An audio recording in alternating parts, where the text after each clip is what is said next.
मुंबईच्या विक्रोळीमध्ये ठाकरेंच्या शिवसेनेचं आंदोलन। मुंबईच्या विक्रोळीत इंधन आणि गॅस दरवाढीच्या विरोधात ठाकरेंच्या शिवसेनेकडून आंदोलन ही सध्याची थेट दृश्य बघू शकता की प्रतिकात्मक अंत्ययात्रा महिला कार्यकर्त्या मोठ्या संख्येने आहेत। हा हायवे रोखून धरलेला आहे। ही सध्याची थेट दृश्य आपण बघू शकतो। पूर्व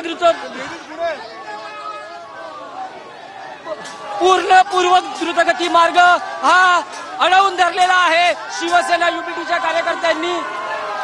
सुनील राऊत यांच्या नेतृत्वाखाली हे आंदोलन सुरू आहे। सुनील राऊत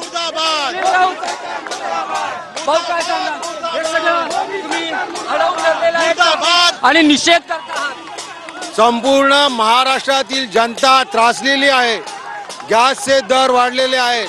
संपूर्ण महागाईने त्रस्त झालेली लोक आहेत आणि त्रस्त झालेली जनता ही आज हायवेला आंदोलन करत आहे। नाही पण मोदी सरकारचा निषेध करतात, पण दुसऱ्या बाजूला हायवे तुम्ही अडवून धरल्यामुळे लोकांना केंद्र सरकारने जे भाव वाढवलेल्या गॅसचे दराचे हे अत्यंत गरीब जे लोक गॅस सिलेंडर वापरतात यांचे भाव वाढवलेले आहेत आणि म्हणून या सरकारचा निषेध करण्यासाठी मी इथे आलेलो आहे। बघू शकतो की ही सध्याची थेट दृश्य आहेत आंदोलनातली। शिवसेना युपीटीचं मुंबईतलं हे पहिलं आंदोलन आहे। केंद्र सरकारचा निषेध केला जातो आहे।